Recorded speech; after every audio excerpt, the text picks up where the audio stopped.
साई राम। आज Shirdi world wax में बाबा की वैक्स म्यूजियम देखने के लिए आया था और इतना प्रसन्न मुद्रा के साथ में आज आनंद हुआ कि बाबा की जो जो प्रतिमाएं जो हेमंत जी के द्वारा बनाई हुई इतनी प्रसन्न मुद्रा के साथ में दिखाई दी।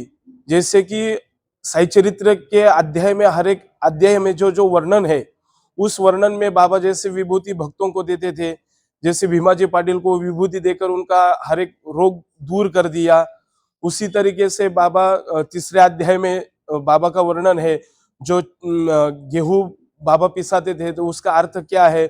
उस मूर्ति में इतनी तेज है, उन आंखों में इतनी तेज है कि हम समझ नहीं सकते। रियल में समाधि मंदिर में खड़े हैं और वो बाबा हमारे तरफ देख रहे हैं और बाबा कुछ तो संदेश ऐसे दे रहे हैं।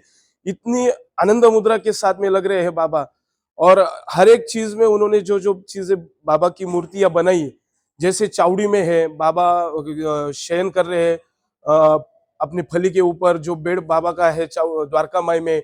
बाबा कब ऊपर जाते थे कब नीचे आते थे ये बाबा ने किसी भक्तों ने देखा नहीं जब बाबा थे तब। और उसी मुद्रा के साथ में बाबा लेटे हुए हैं और बाबा कभी सोते नहीं थे।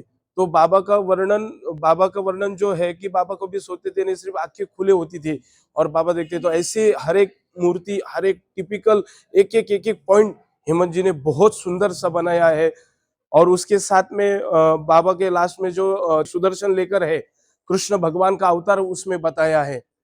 तो वो इतना बड़ा संदेश है इस भारत भूमि में कि मैं सभी साईं भक्तों को विनती करूंगा कि एक बार आप म्यूजियम में विजिट करिए।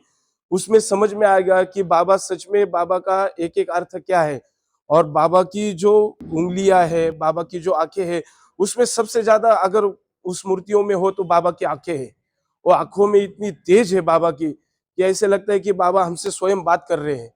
तो बहुत आनंद हुआ, प्रसन्न हो गई पूरे परिवार के साथ में आज मैं आया था। तो मैं हेमंत जी को बहुत बहुत धन्यवाद देता हूँ और बाबा के बहुत आशीर्वाद उनके ऊपर रहे और ऐसे ही कार्य उनके हाथों से बने रहे। ओम साई राम।